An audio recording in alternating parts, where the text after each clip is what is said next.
Saka xe nè, nó đã cắt tua, giờ chồng bò rồi nè, để cái kia thì nó sau đó từ bò té đi nè, nó chúa chỉ họ van chỉ họ tua, chồng bò xíu bò bò vậy nè, to vợ từ lú la nó bún đàn la bao giây nó bún đậu nè, sau nó lỡ để cọ cú, thì dân tung khỏi nè, bây giờ một sữa cọ thế, với một bọn hầm bò vậy nè, bây giờ làm đi, trời đi đâu xe nè, ôi trời hết thì kể lên nè.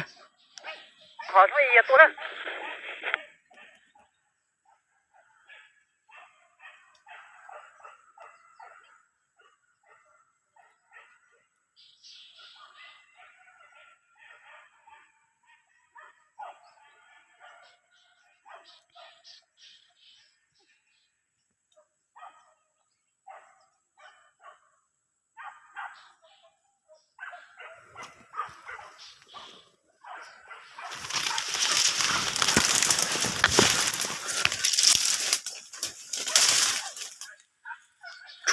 Chú nó số anh cha nó số kia.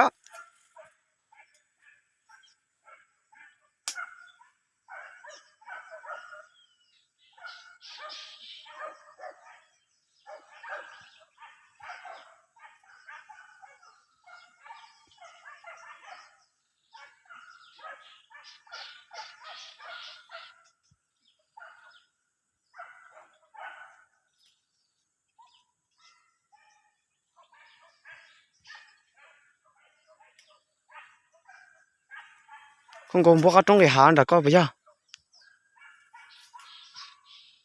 Trên cái hàng đó đại tới cái số kế nó vậy á.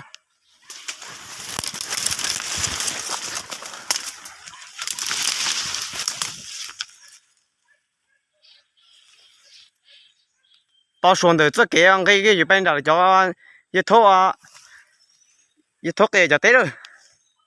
Có gì nó hỏi gì tôi nó khiến thở đấy luôn chết là to.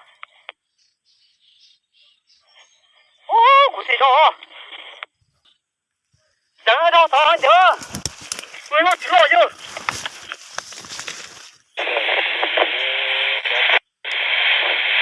Wow, có gì nó hỏi gì tôi khiến thở đấy. Thô nữa. Giờ bị có xe đi thua, ôm lên luôn xe đi thua. Chỉ lo chứ. Trốn đủ thì nó. Ô chúng châu ta xia bùn đổ nữa.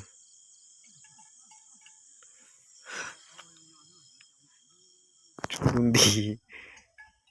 Bởi vô nó. Tụ ta là thế ông đừng săn được con liu, không có xin họ tôi không để chơi liền à. Cái là tan được họ bây lượng ta đi hát cờ họ với cái tôm bên họ có, cái tôm bên họ có bị to số. Ô chúng châu ta xia nữa thì nó. Trốn đi và cụ thay nó nữa. Nu bông thái tông để cho nó nè. Chỉ xếp để xếp ô yêu chồng với chả nè. Tôi bé yêu mô nè.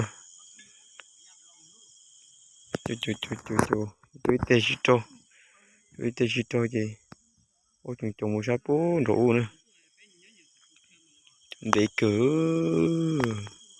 Sao sao cho nó tay nó liều.